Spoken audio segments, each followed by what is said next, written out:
All right, so let's take a look at writing a Allemande in the style of Bach. So we're just going to look at some general features, and you'd have a task of composing an Allemande if you so choose to. But I think what we learn from studying the music of Bach can be really valuable for whatever we're composing, whatever type of piece. So if you happen to be working on another piece, maybe you could borrow some elements, or if you're a bit more restricted for time, you could just try, there are a few tasks here, you could just try doing some of the tasks and you'd already have a bit of music there. So let's see how we all go with that. But I just thought how cool it would be if we had a bunch of composers composing something different each month, and by the end of the year you've got maybe 9 or 10 or so pieces under your belt from each member. That's kind of what I'm trying to, the direction I'm trying to head in with the creative classical guitarist, is that you're all producing things, being creative, compositions, harmonizations, arrangements, transcriptions, whatever they may be. So this is one of those avenues for that. But let's take a look at the Allemande. And this Allemande is from BWV 996. I'm sure many of you are probably familiar with it already. If not, we'll get familiar with it today. So Allemande in the style of Bach. So the Allemande is part of a dance suite. And a dance suite can include a whole array of different dances and movements to it, but the most standard dance suite is Prelude, Allemande, Sarabande, Jig. That's kind of the most standard movements that you find. So the Allemande, the Allemande is the second movement typically after the Prelude, and that's the case with this particular suite. Okay. The dances of a Baroque suite are typically in binary or rounded binary form, with each section being repeated. So the Allemande, as we'll see, is in binary form in 2 sections. This particular Allemande is in what's called style brisé, which means the broken style, where you have irregular arpeggiated textures. And it was very dominant in France. So something about Bach is that he was a bit of a hybrid of German, French, and Italian influences. He was a bit of a hybrid of all. So France was French culture was very popular in Germany, as was Italian culture. It's also called lute style. So style brisé is also called lute style, as it was a way for keyboard instruments to imitate the lute. Allemandes start with an upbeat of 1 or 2 notes at the start of each section. So you'll see that in this one. And 17th century Allemandes, which are slightly later, like late Allemandes, like this one, contain little to no syncopation. So the music's very metered. It just falls in whatever time signature. In 4/4 time. The beats, you don't find much syncopation, any jarring rhythms or anything. And you do find lots of short motifs combined into longer units. And here's a quote by Matheson: "A serious and well-composed harmoniousness in arpeggiated style, expressing satisfaction or amusement, and delighting in order and calm." So that's his description of an Allemande. And I think it describes this particular one very nicely. So I'll play this for you, and then we'll just talk about those general features again in relation to this particular Allemande. But as I'm playing through, I'd love for you to have a listen to these features: broken style, arpeggios, upbeats, no syncopation, and short motifs combined into longer units, and in whatever other things strike you as you're listening. All right, so here is Bach's Allemande. Tom, you've got a problem with the internet. Yeah, sorry about that. And yeah, I should put instructions on how to use Zoom. It's another thing I need to add. All right, so Here is Bach's Allemande from BWV 996 in E minor. I'm going to use different fingering, so just forgive me about that.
Alright, so beautiful Allemande, fairly standard piece in the guitar repertoire.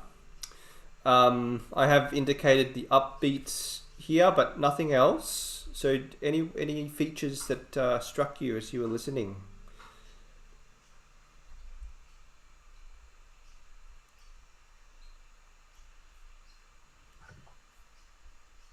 There's one thing I noticed. The very last chord is actually not the tonic. It's an E major chord.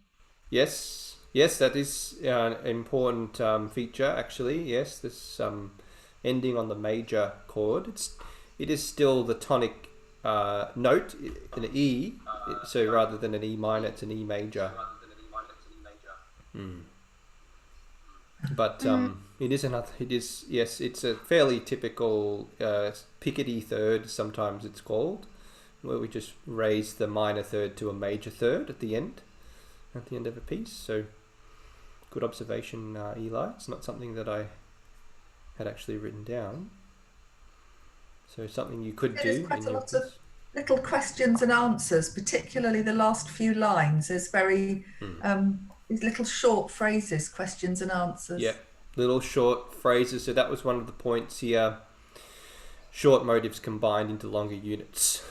So yes, we do see, especially at that, in those last few lines. Yeah, from one voice to another, really, it sounded. Yeah, this kind of thing,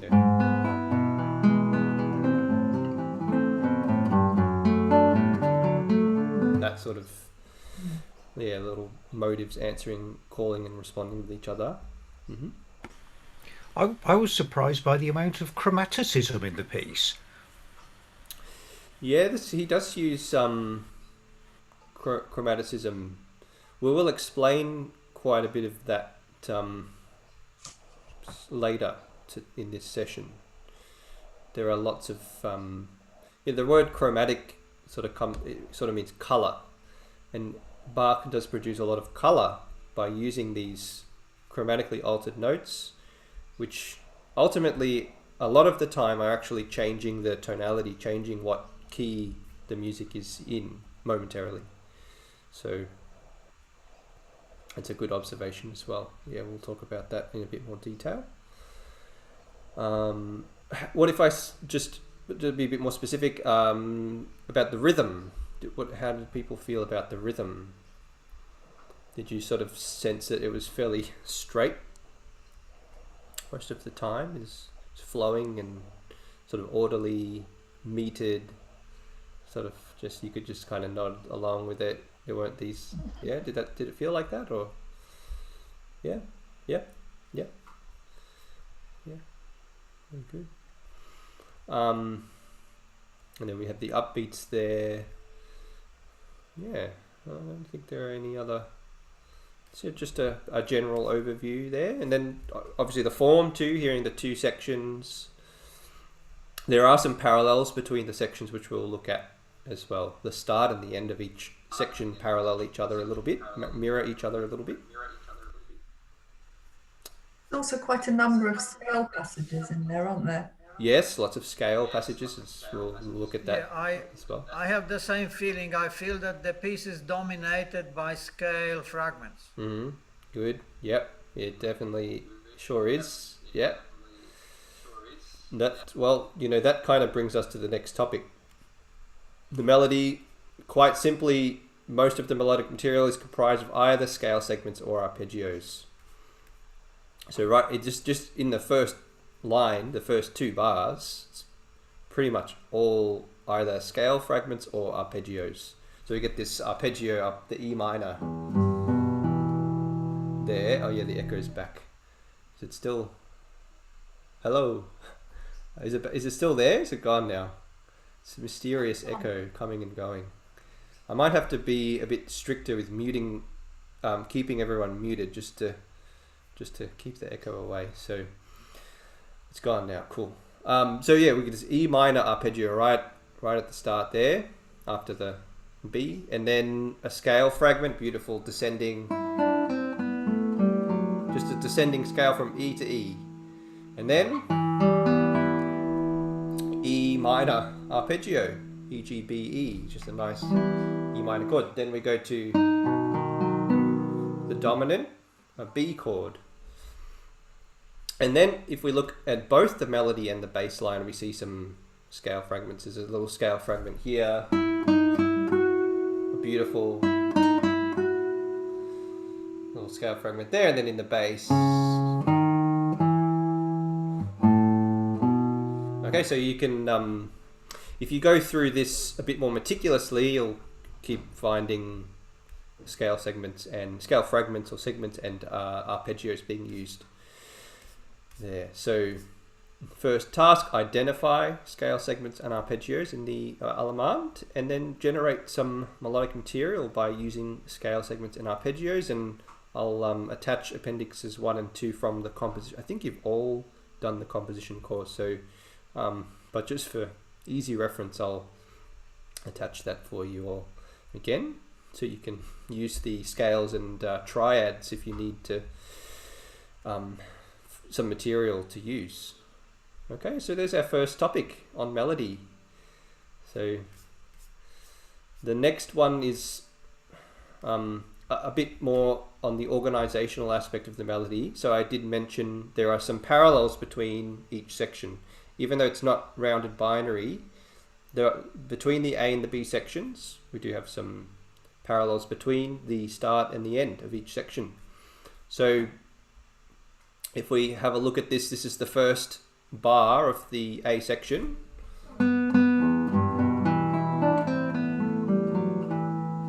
And then the first bar of the B section.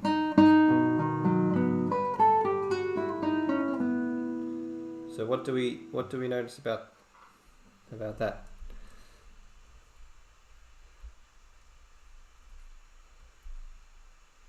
Anyone? Eli's got it spot on in the chat.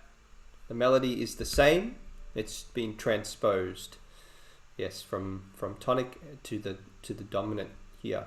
So with the same melody, the A section melody is in the tonic, E minor, and then in the B section starts in the dominant. So that creates unity. It's a really nice way to create unity in the piece. And then at the end, the very last bar, here's the last bar of the A section.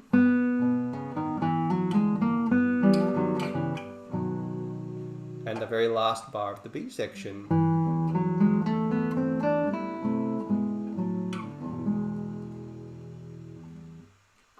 So very similar again. Not an exact transposition. You know, they're slightly different to each other, but the general shape of it all is very, very similar. So transpose dominant this time, the end of the A section, tonic at the end of the B section. So that can be really nice, you know, if you've got your first bar there, you've already, you know, in a sense, you could just transpose it to the dominant. At the start of the B section, you've already got the start of your B section. And then for the end of the A section, you could just transpose that from the dominant to the tonic in the B section, and you have the start and the end of each section sort of complete, or at least sketched out. It could be how Bach, you know, sort of was thinking. I don't know exactly, you know, there's no way to really know, but could be one of the ways he sort of his procedure for composing this. He might have used those parallels of the start and the end of each section. Any questions about, or comments or observations about that?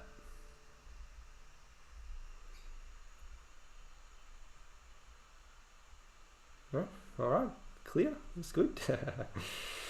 So that's a task there. You can do a bit of transposition. Transpose your opening material from tonic to dominant. Tonic in the A section, dominant in the B section, and then transpose your closing material from dominant in the A section to tonic in the B section. On Sibelius, if you're using Sibelius, it's quite easy to do that. You can transpose by pressing the up key. So select your bar, copy it, paste it, and then select it again and press up to transpose it up. So if you go up E, F, G, A, B, so press it up 5 times.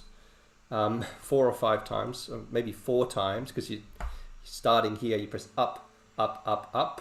So E, F, G, A, B. So it'll transpose it for you just by doing that, pressing it up 5 times, and then the reverse to transpose it down for the closing material. So if you're using Sibelius or MuseScore or anything like that, the up and down arrows should help you out with transposing. If you're doing it by hand, you'll have to really think about the notes, that, you know, how to transpose the music. Yeah, same on MuseScore, Eli says. Conversations. So even though these are dance pieces, it is Bach, and his music is very contrapuntal, meaning there are different voices kind of having conversations with each other, calling and responding with each other. This particular Allemande contains 2 voices mostly, with a 3rd voice occasionally entering. The interplay of these voices creates call and response, or conversation between the parts. So just looking at this first line here, what I've done is I've separated the voices out here to the 2 different voices we have. It's a very interesting exercise to do this. A really worthwhile exercise. So I'll play this for you now. What I want you to do is look at these lines here as I'm playing, and you might hear the music a little bit differently. It won't be like kind of like one part. You'll start to hear bum bum bum bum bum bum. You know, you'll start to hear this conversation.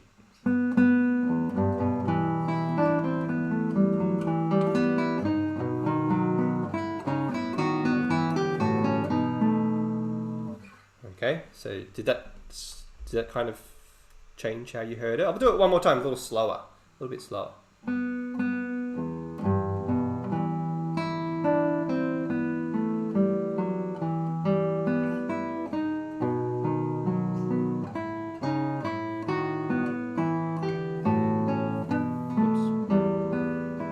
Okay, and you notice in these particular two bars, there is a bit of a pattern, isn't there?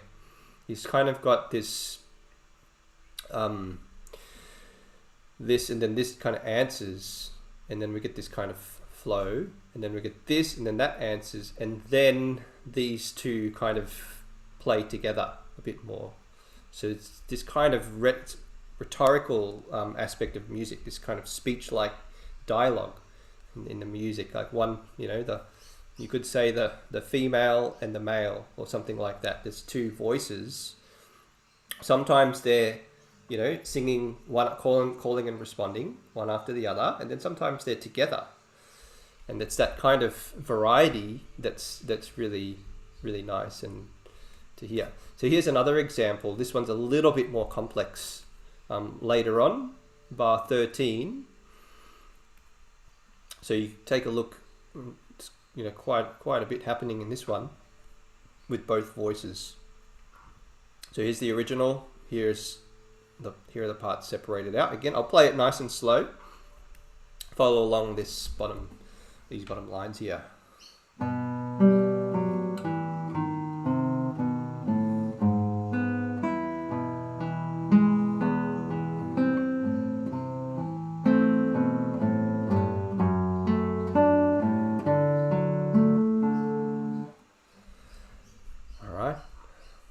What did you think about that? Does that open up a bit more layering in the music?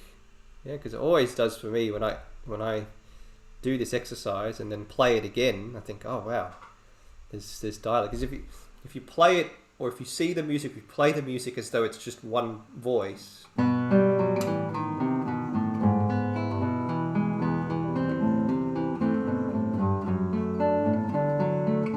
just realised that this white square should be down a bit, right? Rather than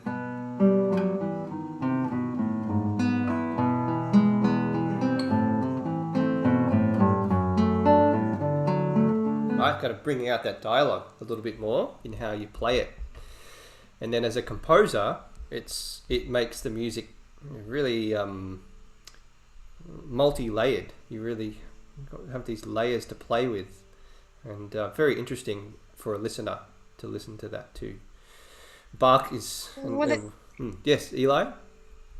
What I like about this one is when the scale goes down at the start of the first bar, it kind of kicks off the other part. So there's really a relationship between them. Like this one here, you mean? Yes. Yeah, it does kick it off because he kind of uses that idea again, and he kind of uses it again over here. Yes, that's a good observation, Eli. Yeah, very nice. So separating... There are actually quite a lot of repeating kind of little motifs in this. Yes, this section does have some repeating motifs. Actually, has sequences, and we'll look at those very soon too. There are sequences used in this particular section of the music. So yes, Bach's really cramming in a lot here with the type of call and response in the music, plus using sequences as well. Most of you have taken the advanced composition course, so we talked about those types of things in the advanced composition course. All right, so task for this is separate the voices of the Allemande for some or all of it. Don't feel like you have to do the whole piece. I know, maybe some will want to, and some will just do 1 bar or 2 bars or 4 bars is really great exercise. Write the first voice on one staff and the second voice on another. Okay, just like I've done here. So I actually used a piano staff in Sibelius. So I'd suggest you do that if you're using MuseScore or Sibelius. Much easier to use a piano staff because it syncs up the melody and the bass much more easily. If you write the piece in MuseScore and correctly identify voices, in the guitar part, then separation of voices can happen automatically in MuseScore. You just there's a function called explode or whatever, and it can explode, you know, voices into separate clefs. Yeah. Ah, wow, that's handy. And a similar, you know, like when I'm making transcription, you know, of orchestral piece, you know, like then I can condense everything to the piano, you know, like to hands, you know, for the same process. Yeah. So there are some automated tool to do it, but you have to start with a score with properly allocated voices. Yeah. Right. Yep. Yep. That might be hard to find as a you know, Sibelius or MuseScore file, but that's a good feature to know about. Yeah. Actually, you know, like a music score has a library of few million, you know, like pieces written by people, you know, like, yeah, but they are of the varying quality. Some beginners, you know, like in music score, code, you know, notes, you know, like, and they don't have a very good regard, you know, for voicing and everything, you know, like, but yeah. some of them are very, very good. Okay. Okay. And most of them are useful in one way or another, but you have to edit them, and sometimes it's simpler than starting from scratch. Yeah. Yeah. Yeah. Yeah. So my recommendation is, this is very famous piece, you know, so maybe some arrangement exists, you know, somewhere. Yeah. And doesn't need to be, you know, for guitar or whatever, you know, you will have the same voices, you know, like, yeah.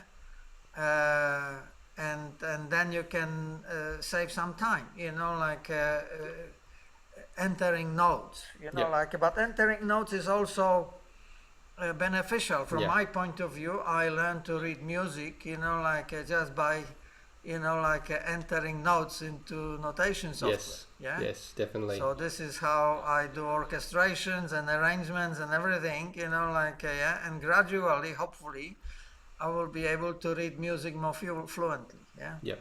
Yep. Right. Thanks for sharing that feature, Tom. And Eli said that the explode function is in the tools menu of MuseScore. If you want to find that or make use of it, really good to know about that one. It's great when technology can, you know, help us out a little bit. So very good. So separate the voices out for the Allemande. Some or all of the piece, you know, if 2 or 4 bars is, or even one bar is totally fine, just to do that and just to understand the interplay between the voices a bit more. Try to separate them out into 2 staves like this if you can. All right. Sequences.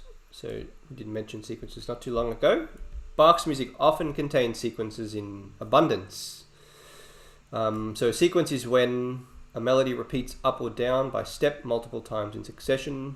We did talk about this in more depth in the advanced composition course. There is one area in the B section that contains a sequence from bars 13 to 16. So I've just marked it out here. It's interesting, at the end of these sequences here, it's 1, 2, 3, he then sequences the last bit of this one.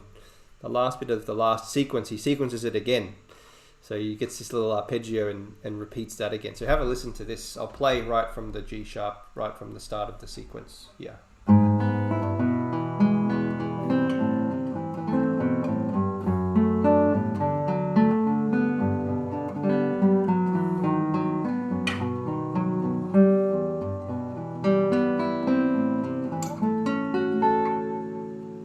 Okay, so beautiful use of sequences there. Whilst, you know, also doing all this clever stuff with the voices as well, the call and the answer between the voices. It's really, really nice, really beautiful. It's probably, you know, if you didn't do this kind of work, you probably might overlook the fact that, you know, what's going on in the different voices. And it's really important when you do, if you're writing a sequence, to sort of, if you can combine this kind of intricacy of the call and the response between the voices and then sequence it, it's really nice, because you're making a lot out of a little material, if you know what I mean. You'd one bar which you can copy and paste essentially, and then press again on Sibelius MuseScore, you press down and it will sequence it all down for you, or if you press up, it will sequence it all up for you. So a really, really nice combination of voices and sequences in this in these few bars here. So there's another task for you. Sequence one or more of your melodies 3 times up or down. Tom says that this 996 exists. This suite exists in MuseScore library for guitar, piano, and in ready version. That's interesting. You could even just check out the piano version and see what's going on with the different hands. That might give you an idea of what's going on with the voices. So good one. Oh, that's great, Tom. Not only this, but this suite, this Allemande is also arranged for ensembles. So you can find flute and other instruments. Playing it. So it's really a lot of things. This. I have a music score. A screen, but. It's a little small, but but this is not Allemande, this is flute and guitar, Villa Lobos. But anyway, I can try to do it, if you give me some time. So continue, Daniel, with whatever you're doing, and in 2 minutes I will be back. Okay, all right. So it sounds like he's going to find the Allemande in the MuseScore library. So that's really great.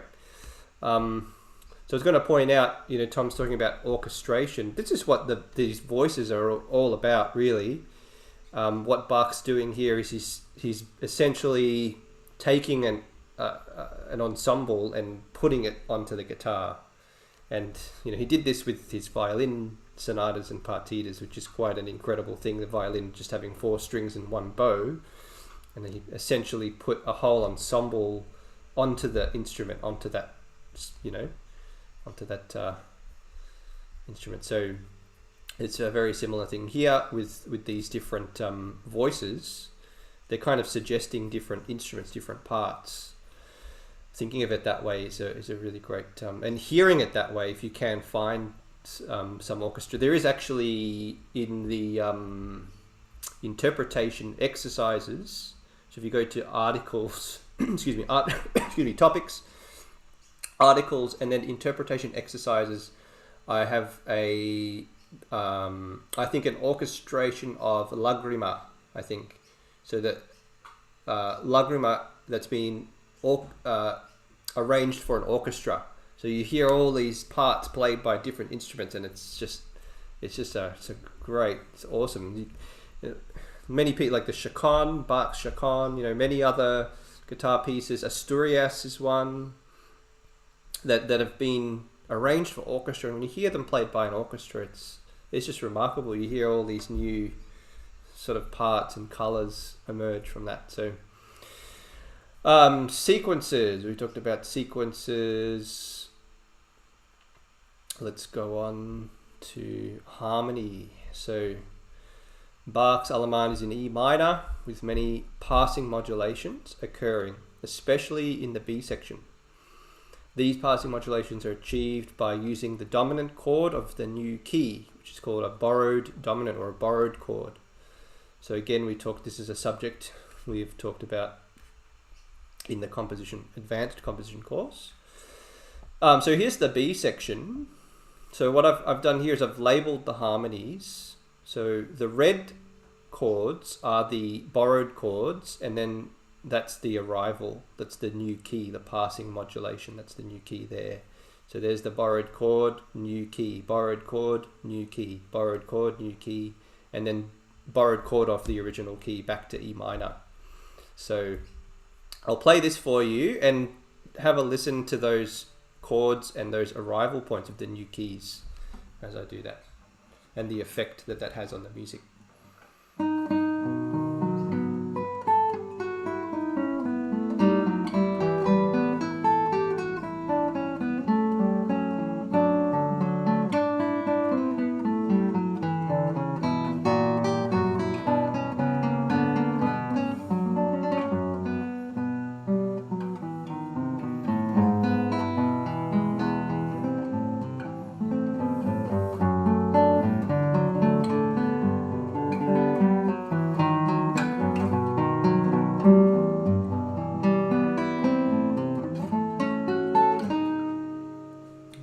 stop there. So what did you think?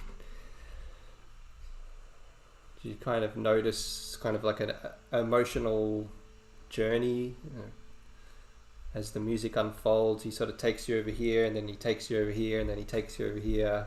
But at the same time, it just keeps on flowing very organically. It's Did anyone any comments about that?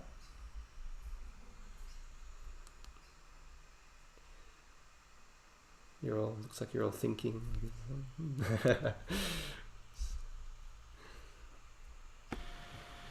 Kevin? Yes, just thinking about the keys that he's using. Mm-hmm. Is he kind of basically using the cycle of fifths? The kind of, yeah. Yeah, in some points, E7. In some points, yeah. E7, D7, G. Yeah, a little bit of that. F sharp to B, E7 to A. There's lots of fifth relationships. Let's put it that way. Yeah. That's what this is all about. This A7 to D is a fifth. Whereas A7 is the fifth of D major. Mm-hmm. And then F sharp is the fifth of B minor. E7 is the fifth of A minor.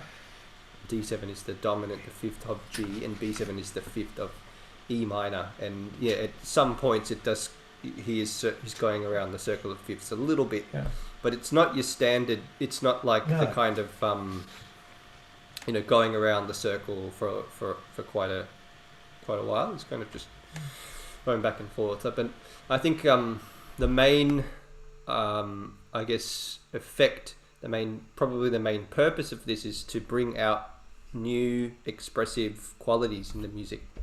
That's what he's doing by doing. If you just stay in one key for a whole section, it's very difficult. It's very difficult to take the listener on such a vast, varied, emotional journey. So changing keys is a really great way to do that. So, one point, Lie, the dominant. Well, this is actually also the sequenced section. So Yep. what he's doing is he's actually going down. So that's so F sharp to E. So the F sharp 7, then E7, then D7. Yeah, F sharp 7. Trying to think. F sharp 7 to E7 to D7 to B. Yeah, D7 and B7 are sort of like next to each other. Well, Maybe we could even get a circle here. Take a look. no, it's just you're going down down the letter names. F sharp, E. Oh, yeah. D. We're missing a C, I guess. F, E, D. Yes, but then- that's for the sequence section But you the mentioned sequence earlier. section is here. Yep. So it's kind of like That's how he's moving through he's the kind keys. of descending by step or something. Is that what you're saying? Because then here we have Yes. B, A, G as well. So B, A, G is just going down by step, and then the dominant chord's just going down by step as well. F, E, D. That's very good, Eli. Yeah, very good observation. Yeah, I don't think he is moving through the circle of fifths. It's just moving down by step. But if he was moving by fifths, he would be moving in either clockwise or counterclockwise this way. So that's what the term moving in the circle of fifths means. It's if the key changes are going either clockwise like that or counterclockwise that way. That's what that term means there, and it's a very common way to shift keys because it works fluidly. It's kind of like a wheel, right? It spins nice and fluidly if you move in that direction. But if you move in other directions, like if you go from here to here, that's going to be a little bit more jarring. It's not going to be as smooth of a transition. It's not going to be as easy to make smooth transition with. So very nice, good observation, Eli. So Something the F sharp another one. 7. Yeah. Something the F sharp 7.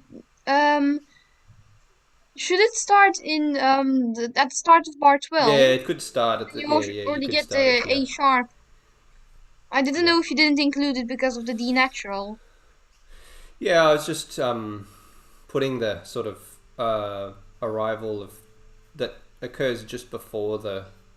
Well, I know. I guess I could have put E7 here. Yeah, I could have put the F sharp. You could put the F sharp 7 here as well. It does kind of start, although you do get some other passing harmony in between. So we kind of get a little bit of a flavor of B minor there, right, with the B and the D. And there and there. So I think that might be why I kind of put it there instead. Oh yes, there is a D natural. Little B minor flavor of B minor here. So just to not be not too confusing about this dominant tonic relationship that's going on. So it's good to talk through that. Very good. Okay, thank you. All right, thanks, Eli. Okay, so if you can include at least one passing modulation in the B section of your Allemande, and study the harmony of this Allemande as well. And there is a bit of help with that coming right up. So what I've done is I've created a canvas for you with the number of measures, the form, and the chords put into it. So I think when you've got a pre-done canvas, it's fairly, if you know all the chords that are being used, it's fairly straightforward, to start getting composing. Yeah. So. But with the canvas like this, what comes out may not necessarily be very close to the Allemande. Once you start including various scale segments and chords, something else might come up. Yep.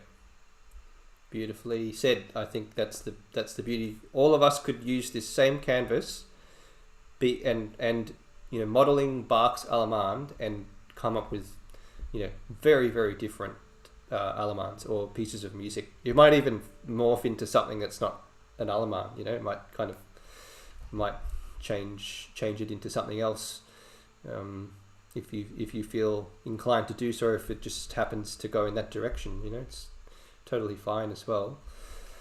The only feature of the Allemandes that's in the canvas really is the upbeat here, and the fact that it's in binary form. It's in 2 sections. The rest of it's really up to you. Oh, I should have put the repeats in. I didn't put the repeats in. There should be repeats here. If you've got this printed out, you might want to add repeat at the end of each section and the start of each section if you want to as well. Sorry about that. A repeat sign would go here. Oops, the start of the B section as well, and the start of the A section. Oh yeah, I have put in the transpositions, but that's also not necessarily a feat. Well, it is often found in dance movements, but it's not a really defining feature of the Allemande. It's the really defining feature is probably the rhythm and the arpeggios, the stille brisé, the broken style of playing, or the lute style of texture, that kind of lute texture, lots of arpeggios going on. Those are probably what defines the Allemande, more so than what's on here. So yeah, this canvas could create something a little different, which would be really exciting to see. You can even just start off. I usually encourage people to start by composing melody first, but because you've got this canvas and chords, you can sort of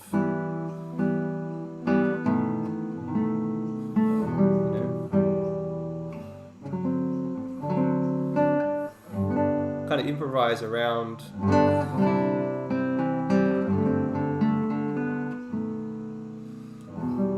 improvise around those chords and then start to find material and then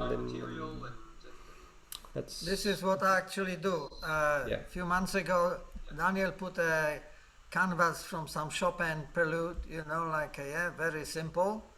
And this is what I did. I started with chords in various positions, in various inversions, you know, like in various connections. And then, you know, like some melody emerged, you know, like from that, you know, like, and this is, I played it first before actually writing it down. Yep. That's very much how I often might compose something as well. And you know, once you've got some kind of melody and chord here and here, you can repeat those and transpose those here and here. And so that already adds a little bit of repetition in there.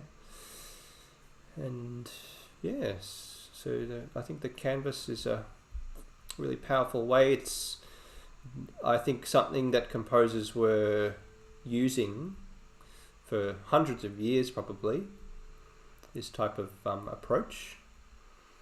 And yeah, I'm really excited to see what everyone does. What I thought we might do is maybe we'll have a little break now, and then I thought it would be fun after the break if we could just, a couple of people want to just sort of improvise something around this canvas, even if it's just, you know, a couple of bars, or if you want to go a whole section, or if you want to do the whole thing. It'd be really fun to kind of improvise through, like sort of like what I was doing. Even if you just play one chord per bar, totally fine, just to get a feel of that harmonic structure that's there. And then we might just summarize what we went through. And I think having the canvas now and then summarizing what we went through might put it into context a bit more as well. All right, so let's take 5 minutes break, and then we'll have some fun after that. All right.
Alrighty.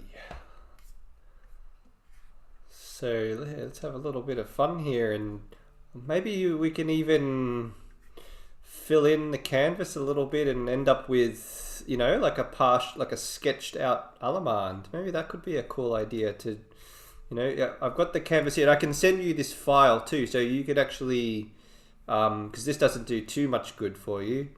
I mean, you can see it here, but if you can actually edit the file, right, that's more helpful, I think. So I can actually send you this. You can just fill in Sibelius or MuseScore. I'll get the file to you. So who would like to kick us off? Get some material. You know, the first bars are E minor. We've got this upbeat, and then once we've done that, we'll transpose it over here, and so that's the start of the sections will be done. So anyone like to have a go, maybe just at a bar 1 with an upbeat?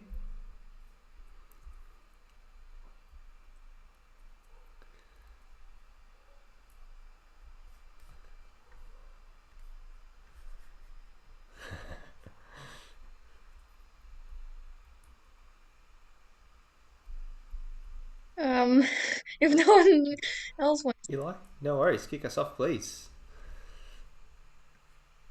And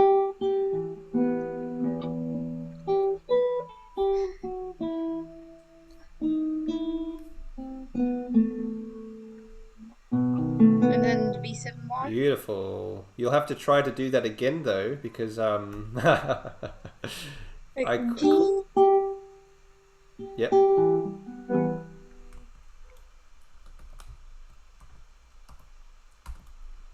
Yep. Nice. Arpeggios, No, upbeat. something- Yep. And then I think you something went like up this. to B, right? Oh no, G, B.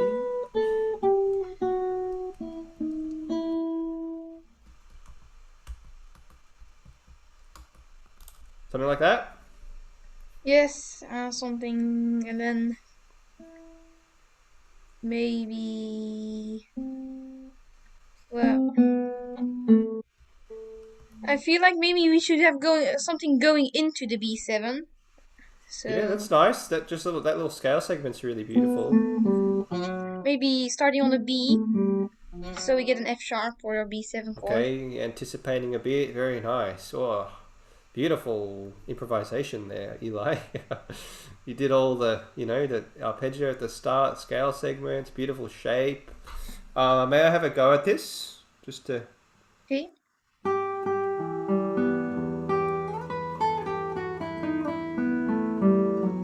Ah, gorgeous. Very nice. Well, I put the F sharp there. So that means I can now copy. I don't want that. Let me do this. Oh, I don't want the E there. Yeah, how do I? No. Control, command. I don't think it copies the text anyway. Well, I at think least it- on the music. I think it does in Sibelius, but that's alright. I can just. Oh. Yeah. Okay, so I will transpose this. So we're going to transpose it to the dominant. So we started on G, which is the third above the root of E. So what note do we need to start on, anyone?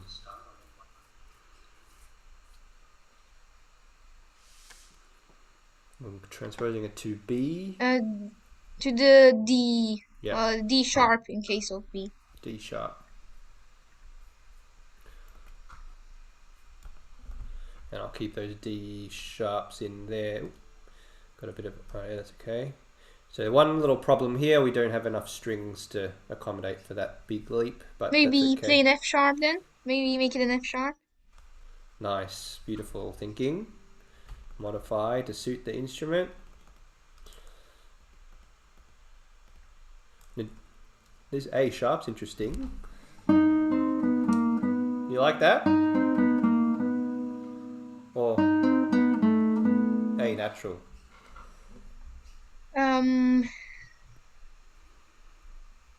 Well, the A sharp does add something interesting Yeah, and colorful. colourful.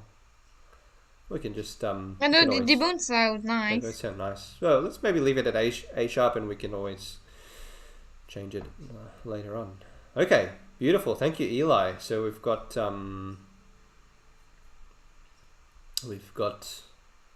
beautiful start there. Would someone like to have a go at, we could just continue here, or we could go to a different section, or maybe we can continue with the B7 chord now.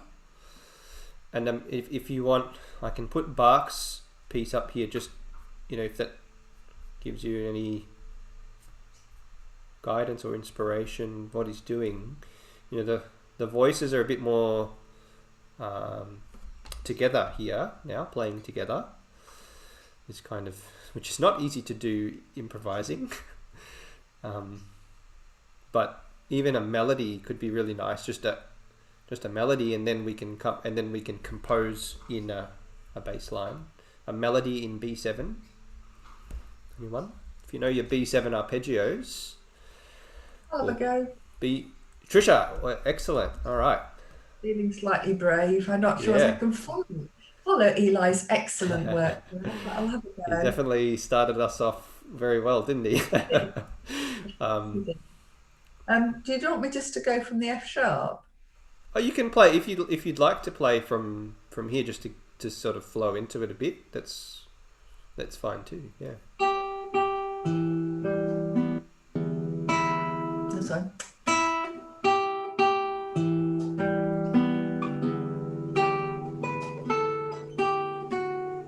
Oh, yeah.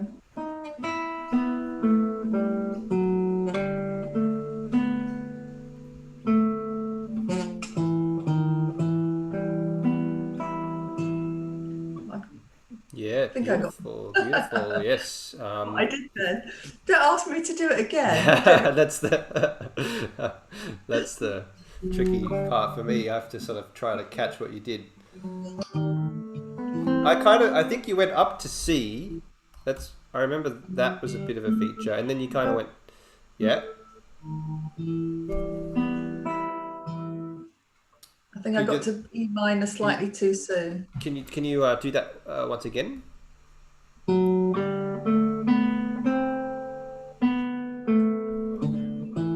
But I've got the D sharp to an E. Something like that. Maybe we could give the melody a little break. Maybe we could, and that might help you to extend the B7 a little longer.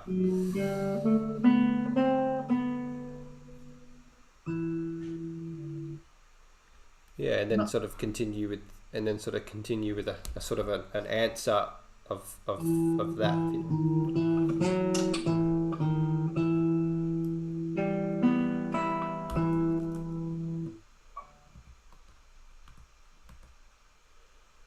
I put a D sharp in there. Yeah. Something like that? Is that sort of, did I capture that? Something like that, yeah. So, I think I would like that too soon at the E minor though. maybe. It might work. What did Bach do? He sort of kept it going, but that's fine. Sometimes it's nice to depart a little bit. So maybe I could have a D sharp and E at the end of the instead of having that E, change it to a D sharp at the very end of the part. you could do that. Could I suggest, instead of an E minor arpeggio, what about more of a B7 type arpeggio there?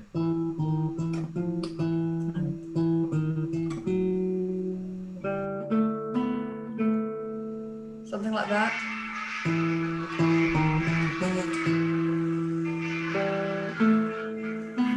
So so that I end up on with an A and a B.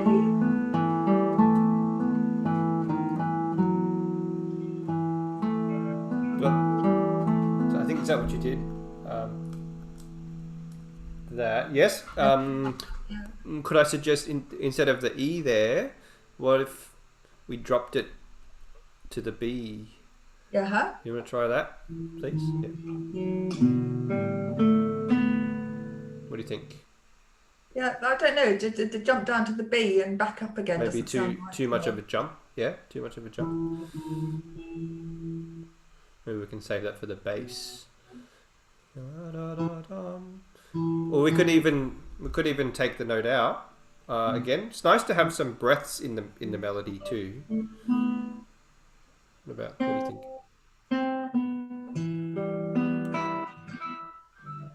How about turning some of the melody into bass? You know, like just have a second voice instead of Yeah, that's what we'll do. writing, We'll add we can add a second melody, voice. You know, we can add a make second part voice. of it, like second voice. Yeah. Yeah.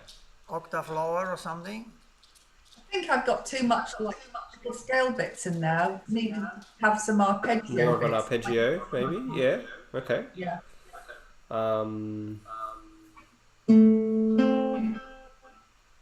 Oh, you're kind of heading in an A minor direction there. That could be nice too. Something by going up higher, I would have been better.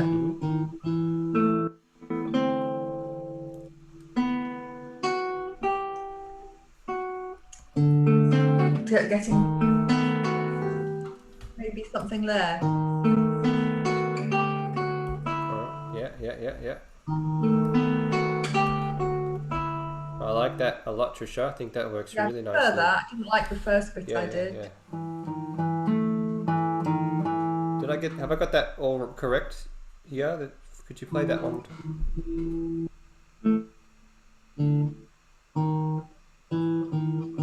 I don't know. I think I changed that bit. I think then you did. to Yeah. Yeah. Maybe take that out. What? Yeah. Could you?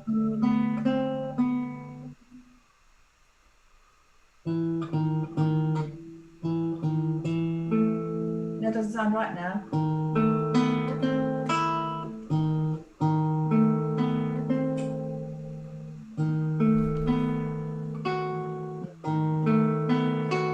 That's what I do. Just D sharp, A, B, F sharp, G at the end of that bar.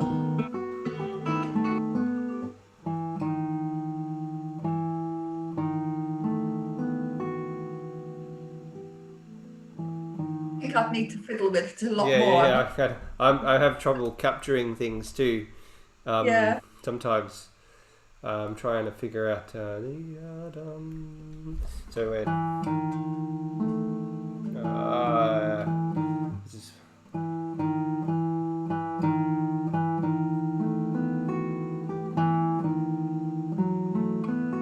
I can't remember what you did. I think you did something a little different than what I've got here. Definitely.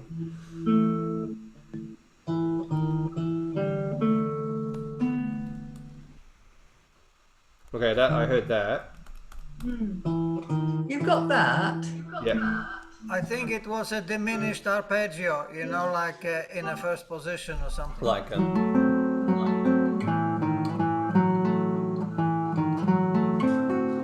that, was it? There's a note in the middle somewhere. I'm not happy about there, but I'm not sure. I'll let somebody else take over. We'll have to sort of just, for time's sake, we'll just maybe. I think we can make that work very well still, as it is. Once we put a bass line in as well. Yeah. But maybe we'll just continue on this with the melody here. It's just flowing really nicely, beautiful. So, would someone like to have a go at the third bar? E minor to D7.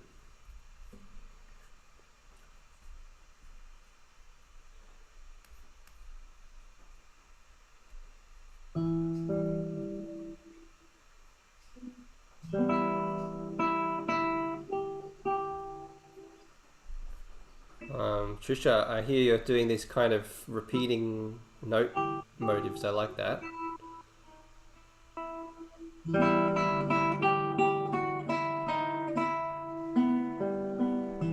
how about that? That sounded better than what I was just fiddling with a moment ago.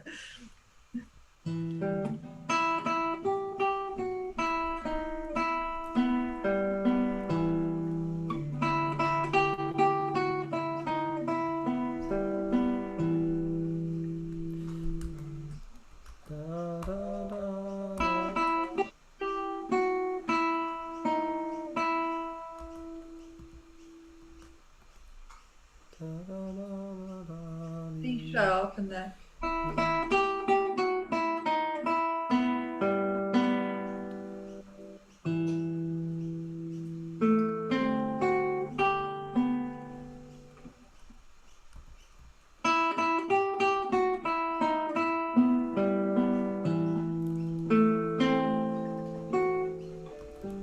now what do I? How do I get to that D7?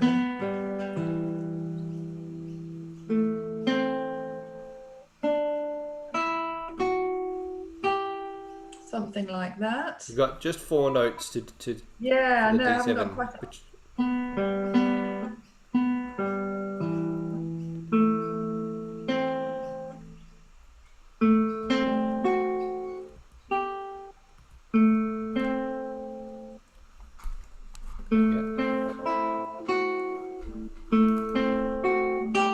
I need to end up on the G on the beginning of the next bar, don't I?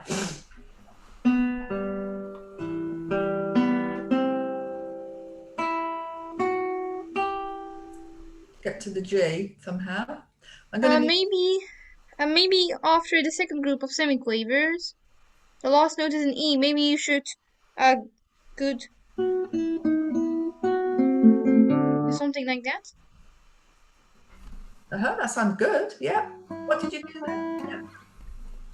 I went from the E to an F sharp, and then the F sharp leads into the D7 arpeggio.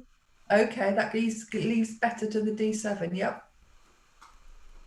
awesome. Collaborative composing. You don't hear, you know, Absolutely. not something Absolutely. you experience every day. It's really cool. So something like that, Eli, like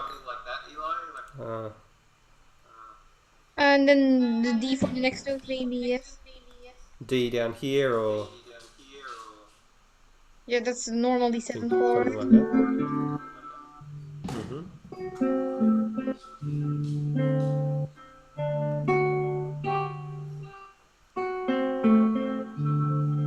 You're welcome to change anything. And then and then Trisha, you want to lead us to a G now? Yep. To go up. Just can do the arpeggio up.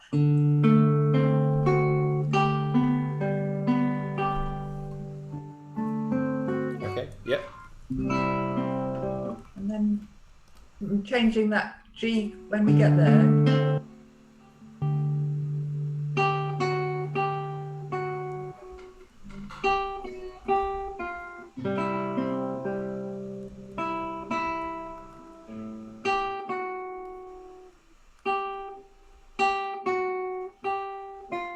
We need the natural in there to get to C. Maybe slightly too soon. Am I Could be too a bit, soon? could be a little too Yeah, a soon. bit too soon. Could be okay.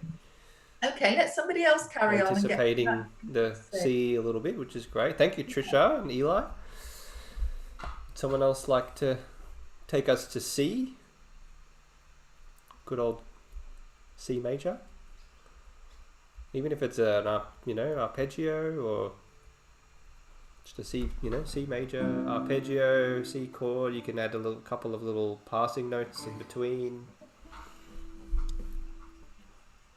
I think that first F natural, that's a little bit too soon, isn't it? Yeah.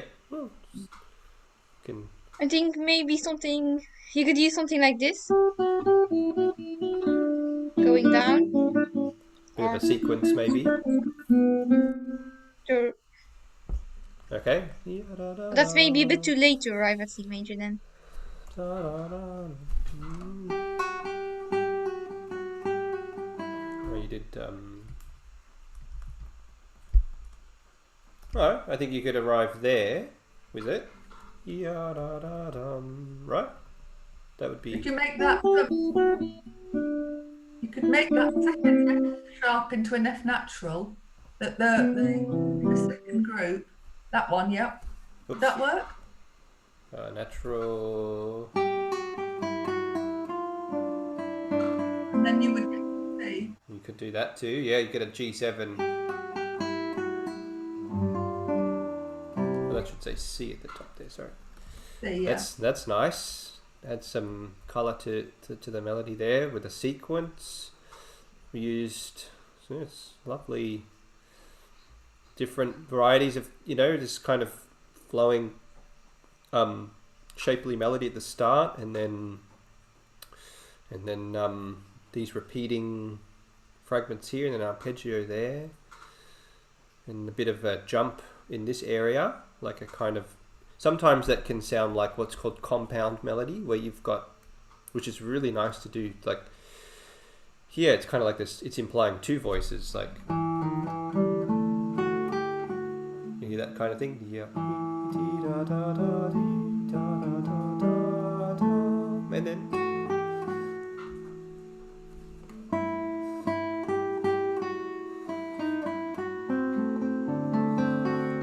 maybe I'll play these, what we've got so far as well, just to give, so we put it all into context as well.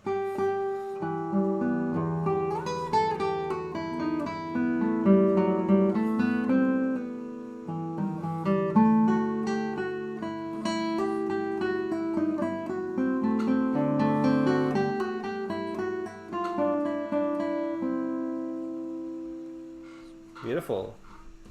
I do feel if I had to add, oh, Trisha. I don't like the bit at the beginning of the bit that I did, the repeated E's and the repeated G's. I don't think that fits in with everything else that's been done. Okay. Sometimes it's nice again to have a bit of a resting point. It is quite continuous from these two bars in the melody. So sometimes just doing something like, oops, not that quaver maybe. Just, maybe that could do something, so we're not changing it too drastically.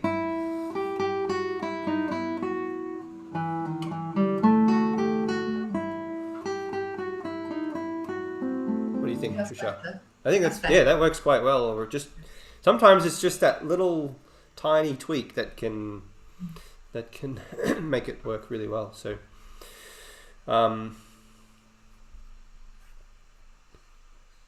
Eli likes the repeating G. Yeah, Kevin? You could, in that bar 3, you could also have taken the two E's and the two G's and just alternated them so that you went E, G, E, G. Yep. Which is very similar to some of the other patterns we've got.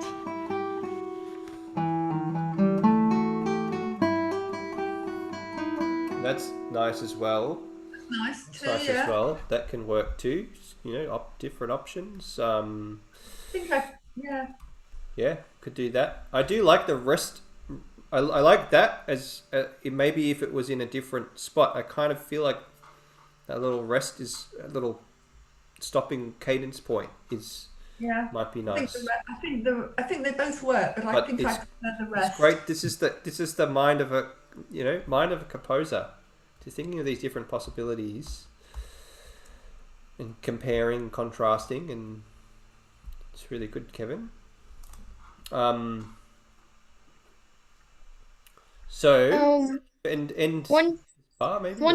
an alternative for the F natural, because I like it, but sometimes it's a little bit different than what preceded it.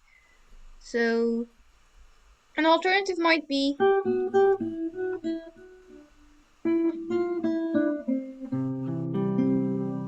put the the F natural here and change the sequence. Yes. Okay, so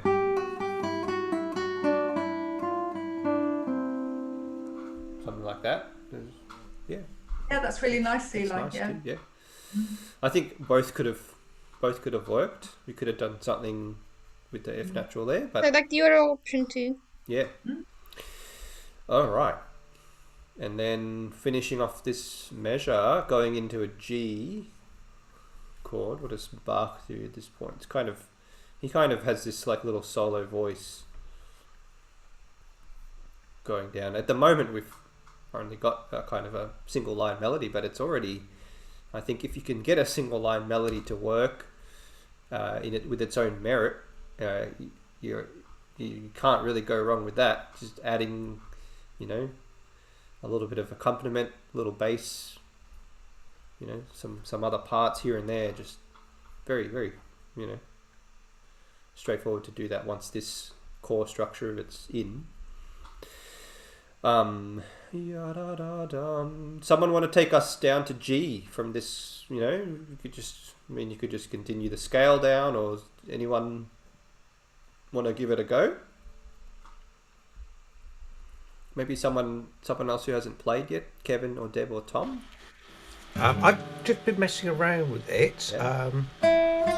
So go from the C.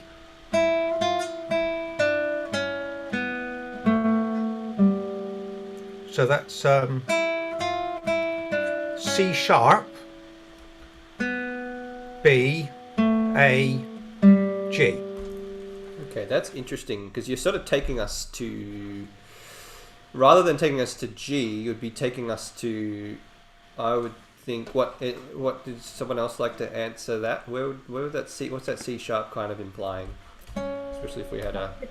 That's more hinting at D, maybe. Yes, more hinting at D, which is fine. We can do that. If you want to go from C to D, we can depart from the model, and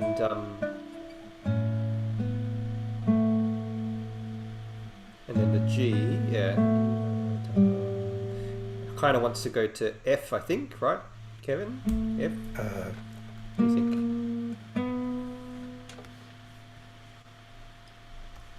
Yeah, I think F's fine F sharp, there. F sharp. F sharp. To D in the bass. I mean, that's, yeah. So we're departing from the harmony a little bit, which is, yeah. And then, oh, do you want to continue there, Kevin? You still? I just think of just going back up the arpeggio, perhaps. Yeah. Yeah. So like, could we add maybe one passing note? Yeah. Oh, yeah, the B. Yeah. Nice one. Yeah, go on then. I like it. That's a bit of a, I don't know, different flavour there.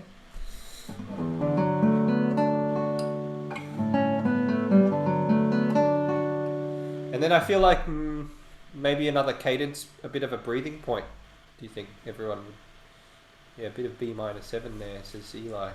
A bit of another cadence point. We've had from here, we haven't had a single stopping point, so maybe that could be a nice stopping point again. Maybe a quaver. And then taking us to B7 now.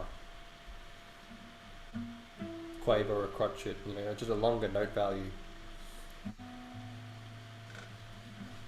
Someone like to take us to B7? I also feel like I'm seeing, Kevin, I'm seeing your hand in a higher position on the fretboard. Thinking about register, you know, we've been in this kind of register, except for these arpeggios, but we have been in the kind of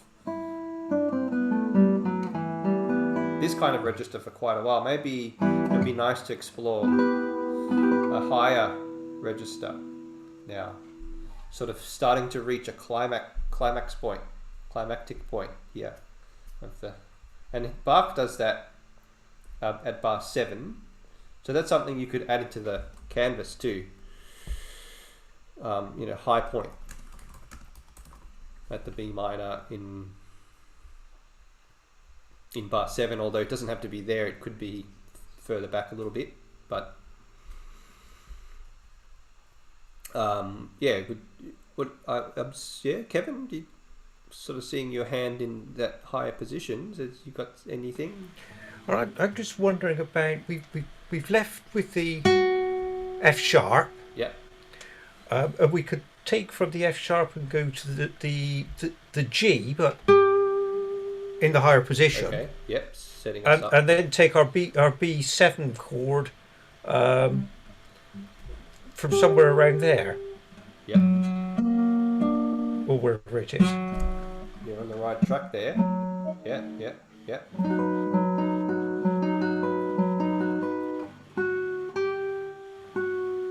Just maybe we could fit it. So what if we started the B7 arpeggio on the F sharp, perhaps? On the F sharp on the second string. Yeah, on the second string. Excuse me, and then took it up. That's it, and then take us up from that point. Take us up.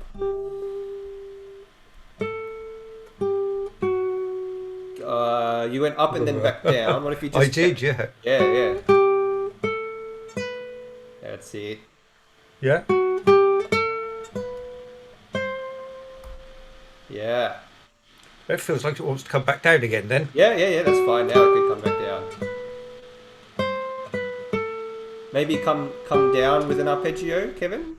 Yeah. What chord are we on? We're still B7. You're on a C. It doesn't have to be. You're playing a C, but it doesn't have to necessarily be a B7 chord. Yeah. Let's go.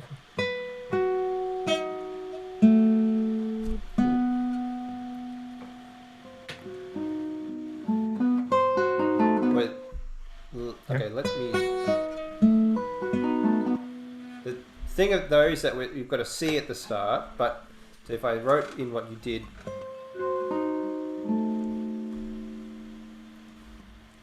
Then B there, D sharp there.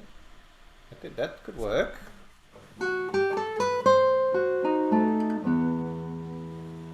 Yeah. Yeah, that gets us back to E minor then, doesn't it? E minor, beautiful. Eli suggested A minor could go here. Yeah, could go there too. A minor could just by modifying a couple of notes, you'd have sort of an A.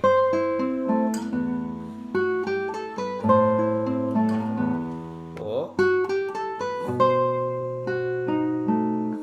that was what we had originally. So B7 with a C, I kind of like that because it's very expressive. The C above the B7. We put a B. Oopsie, sorry. Put a B in the bass there. So I'm filling in the bass notes very organically just by putting in the notes of the chord in the bass, really. I'm going to put C here. We'll put an E here.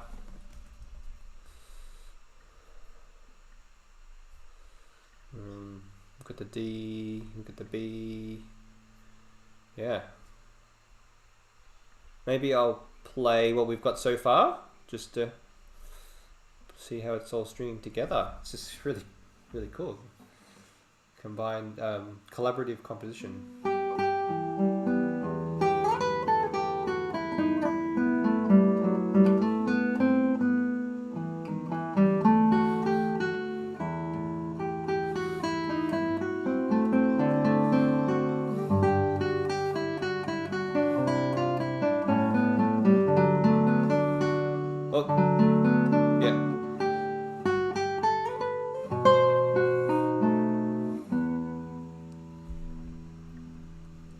What do we think?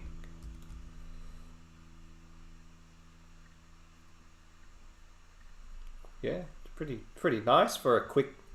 I think it's working very well for a quick, quick compose session. Not much editing, really happens. Very much inspired by improvisation and just using the canvas. Just I like that modification. I like going to the D major there as well. Otherwise, could be a bit too similar to the Allemande, but so the high point is over here. So we've used a little bit of the higher register, which is good. Maybe we could use a little bit of the lower register, perhaps. I also like this this kind of thing here. Works very well on the guitar, where you've got these kind of pedal notes, and these ones happen to be open strings, or a lot of them, the majority of them. So you could have some kind of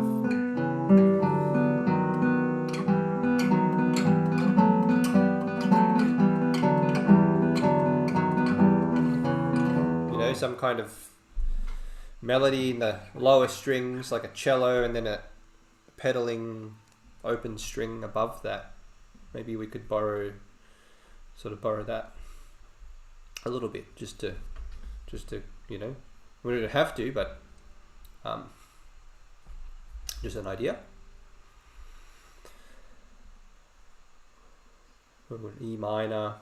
Would someone like to start us off here? Bar 6, E minor.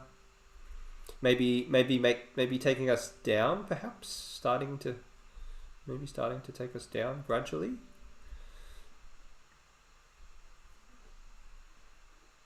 You can just E minor arpeggio could be really nice. Deb or Tom?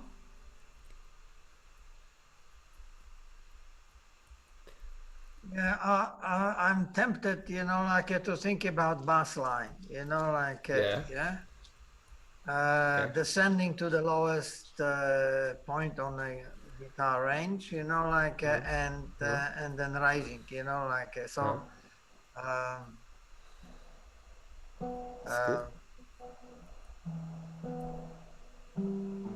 Maybe Deb could help us out with that, taking us down how all to the do way it to yet. I have to, I have to spend some time, with guitar. Yeah, that's all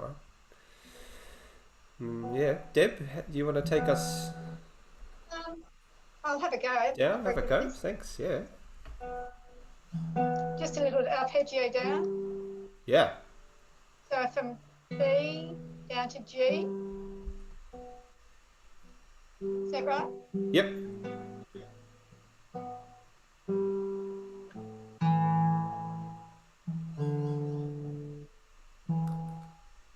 I want to try and get a pedal in with the open G. Okay, that could work. We can start doing that now. So I like the D. I like what you did here with the D natural, because that's starting to get us into the next key. So, but yeah, for a couple of beats, we could do this kind of pedal thing with the G, open G.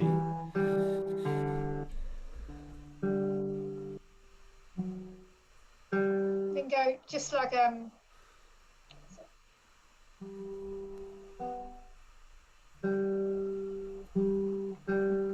on.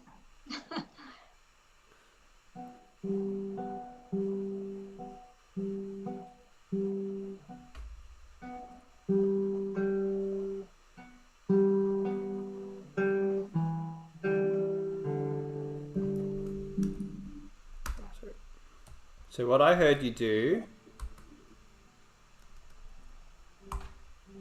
and then something like that. Sorry, something like that. Is it?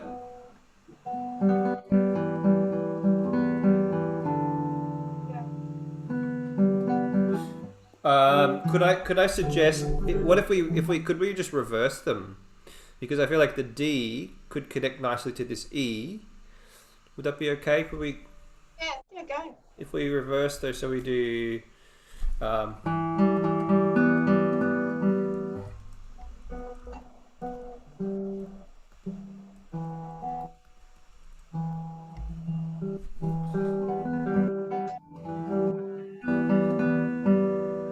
then we're ready. We're ready for the next chord. You've prepared us very well for the... Oh, someone's joining us. Who have we got?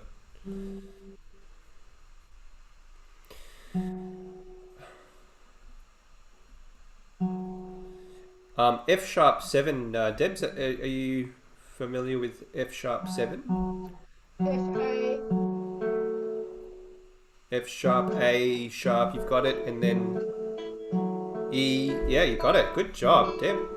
Yeah, that's the one.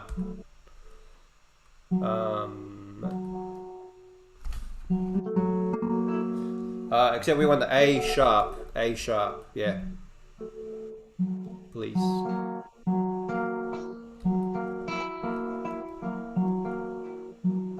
want to go up to the high E. Yeah, yep. Now we only have 4 notes there, so we'll have to maybe stop it there. Yeah, that's great. Beautiful. Awesome. Let's see. Oh, did someone join us and then leave?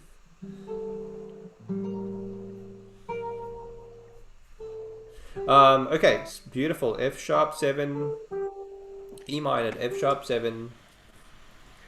Dan, going back to that E minor chord for a Yeah. second, Yeah. what difference does it make if you take the D natural at the end of the first set of 4 semiquavers, put that up to a G, and then put the following E down to D natural?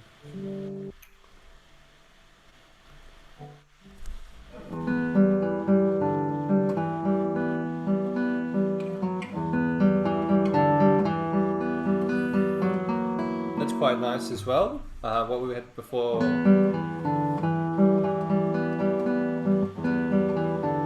And then Kevin's suggestion.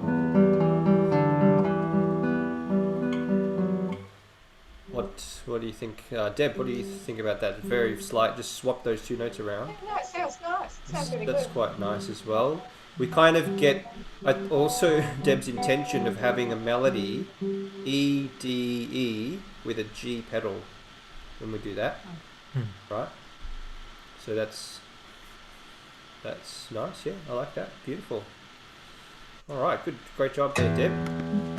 I think, Daniel, at the end of that bar where we've got the very last quaver, the A sharp, if Yep. that were a C sharp, it Yep. would lead very nicely to B minor chord in the next bar. Yeah, C That sharp. would take you to a C sharp. But the A sharp leads. It depends what voicing of B minor. So Yeah. if you go to C sharp, you'd be going probably to a D next. But we can do that if that's okay, Deb. Is that all right if we move that up? Just these very slight experiments here. So, and then doing a D with a B in the bass, very nice.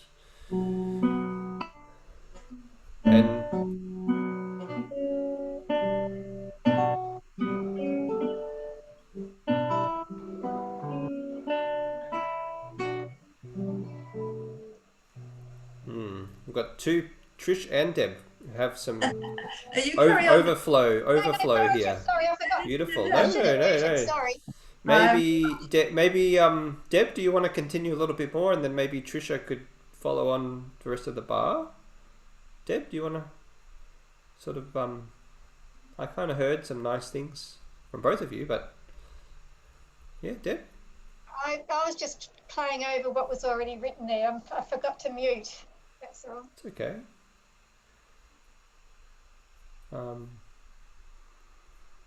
Do you wanna maybe sort of finish it up, like, because the F sharp 7, this is a passing modulation, so this B minor this B minor is really a continuation of this.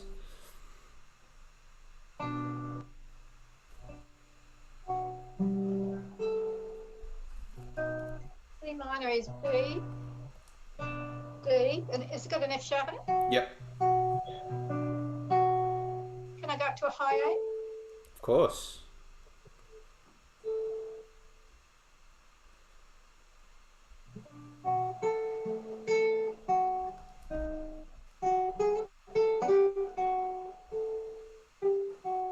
Yeah, so go from A to G to as a little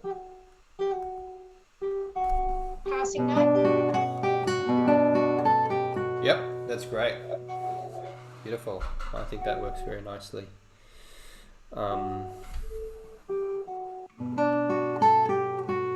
And then we'll have to get back to another F sharp 7 chord. Is that right? Because I've been copying and pasting things over. Yeah, it is another F sharp chord, yeah.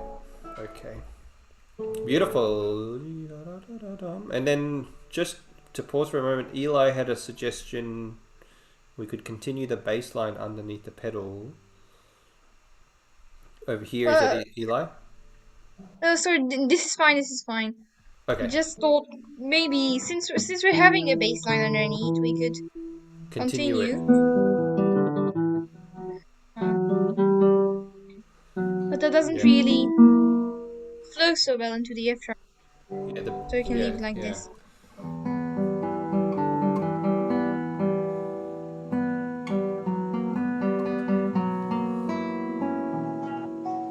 Okay. And then Well, maybe you could, hmm. maybe for the next F sharp 7 somewhere, you could use like a little trill or a mordant. Yeah, definitely. That's what Bach does here. So that could go into the canvas too. Trill.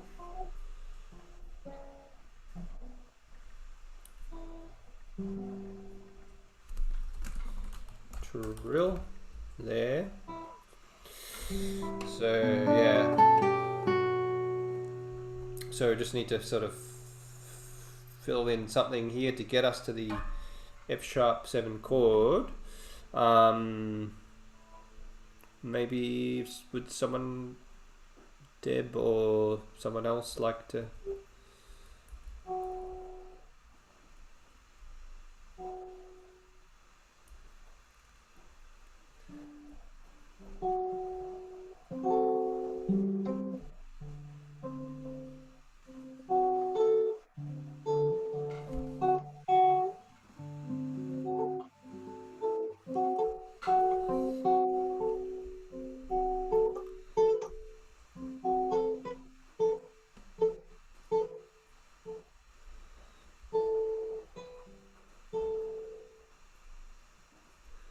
Deb, I like where you're going there to a higher position. Come down to the B7 from there.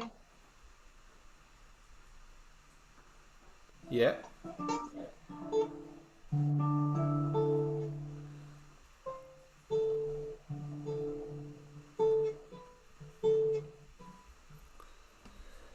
Maybe could we try? I have an idea with this B, because we've got this B minor chord that you've set us up with, Deb. You know, you've got this barre on the 2nd fret, and perhaps you could continue playing some notes around that sort of chord shape.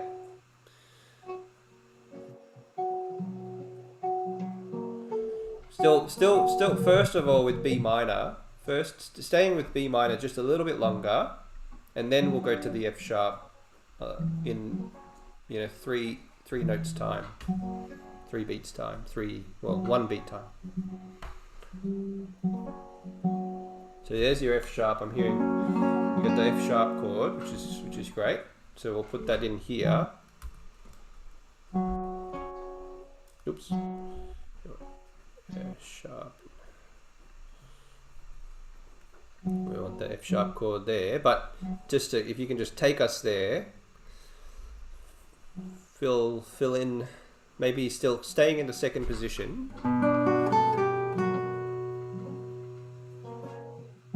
and then that's your goal.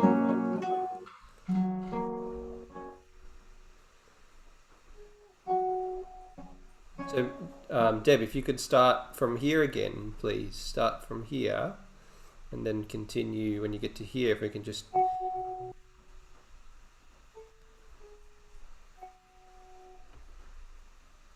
Maybe... Yeah, maybe don't go to the F sharp 7 chord yet. So a few more notes, just maybe 2 or 3 more notes.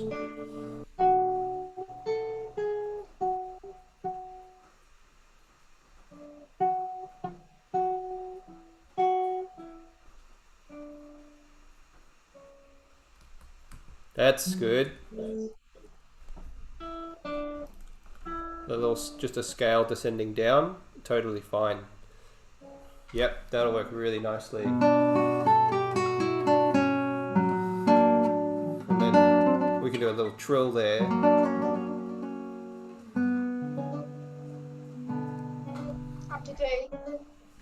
Yes, with the D, exactly. Yep. And to make it easier to play, I'd probably take that note out and just go right like that. Put a little. I'll just put this in, and then should this be on the?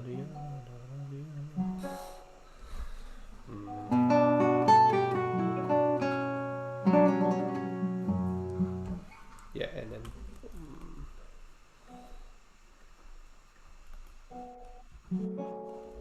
probably something like that, and then does he end on B? Yeah, Bach just does a scale going up and then a little scale going down, pretty much. Yeah.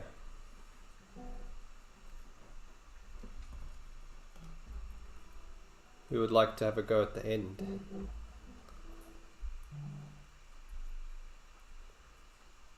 Maybe Eli started us off. Do you want to end us? That's all right. Thank you.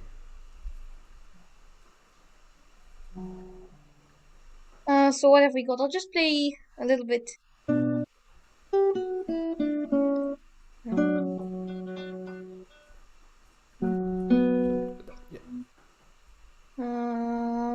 We're going to B7. I really want to be minor chord there. Shouldn't be B7. That's an error. It should just be B. Sorry. Yeah. The music actually, for me, it really wants to go to B minor since that's where we came from, and the F sharp 7 is also the dominant. But yeah. I'll have a go at trying to go to B. Okay.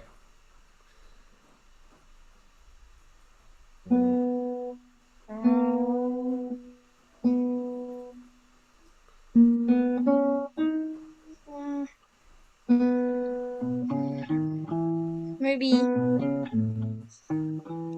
little run. Can I suggest something? Because it's going to sound a little too similar if you do an ascending scale.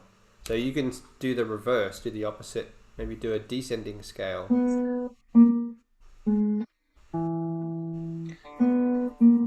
So. Oh, and yeah, with the accidentals. So when you're descending, you would use for using melodic minor. You would. Well, maybe you should just go to B because that's what he does too. Yeah, but he's doing a B melodic minor scale going. So we've got these sharps going on the way up, and then natural. So the 6th and 7th degrees are raised on the way up, and then they're lowered, or this one's lowered. The 6th degree, the G, is lowered on the way down. So if you're descending, you'll actually use G and A natural. But there's still a D sharp. I mean, there's still a D sharp included. Yeah, it's a tricky one. Going descending, it's tricky.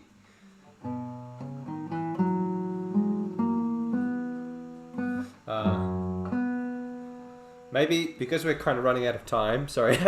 Maybe could we just put a D? Maybe a B. What do you think? B minor or B major chord? Or we can finish it off with just an arpeggio or something. Or an arpeggio, yeah. That's nice. Let's just for time's sake. D sharp. All right, and then we could transpose. That would be just a transposition to E at the end. So we've got a lot of a piece there. Well done, everyone. How about I'll play through it for you. Play through the A section. Daniel, quick question. Yeah, Trisha. At the end of that section, I mean, has it gone into B Has it gone into, is that a B major chord? Because to me, it does have that feeling of being minor, but then with that sort of pickety third, I don't really, not, It's the B major. I think we're hearing it still in the context of E minor. So we're not hearing it like B major as a key necessarily. It's like a cadence point, still within the context of E minor, if that makes sense. Yeah. it does. Yeah. Cool. So I'll play through. Here we go.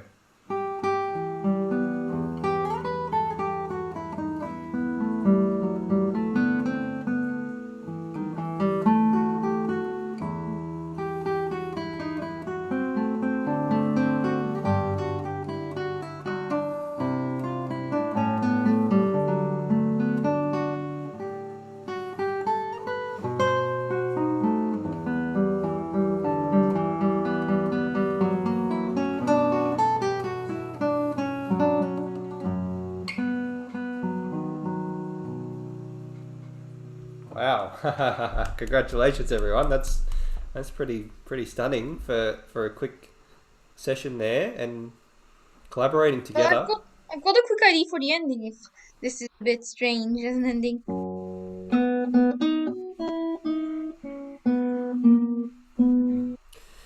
Sure. So we have the a B arpeggio going up and then a scale going down.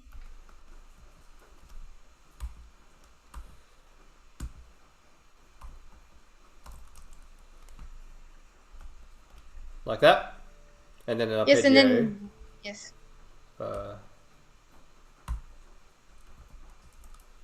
Oops. D sharp. All right, that makes it makes the ending a little bit more colorful there. So we'll transpose that to.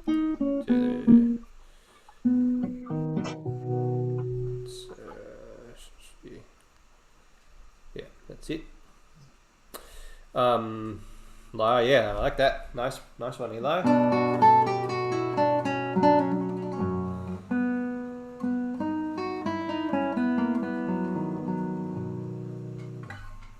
Yeah, very nice.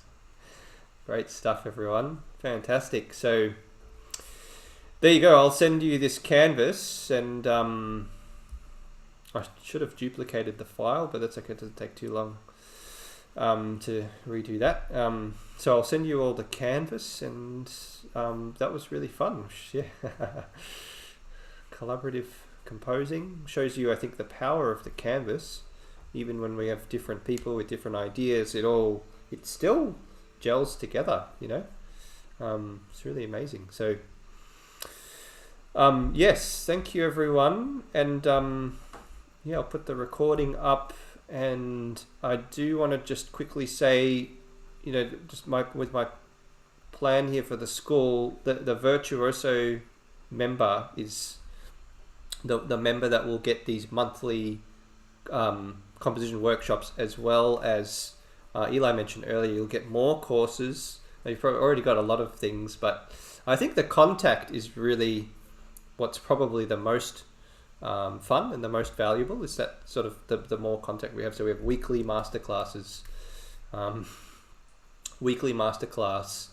and then this monthly composition workshop and full access, and all ebooks that I've created, present and future as well. So if you're interested in upgrading to a virtuoso member, it's 150 US, like 200 Australian dollars a month for that. So we would have a bit more contact. So you can do that. I think you can do that through the site itself. But yeah, just thought I'd let you know about that. If you're interested in doing this every month, plus weekly masterclasses, we'll have a masterclass this week, just a group masterclass with everyone or whoever can join later in the week. I think on is it Thursday? I think masterclass, or is it Tuesday? I have to check. Tomorrow. Yep, tomorrow same time. We've got a weekly masterclass, and then we have understanding pieces where we'll do an analysis. We'll start off with Julia, Florida, which was Trisha's suggestion. So that'll be a lot of fun. All right, so thank you everyone. Thanks so much. That was a lot of fun, and hopefully this month, can compose an Allemande, even if it's just a single line like we've done today, with a couple of bass notes. Doesn't have to be as intricate as Bach. Don't don't put that much expectation. It's he was composing full time, every day for years and years and years, and there's a lot of beauty in just a single line melody, flowing melody with occasional bass notes that fits in with the canvas.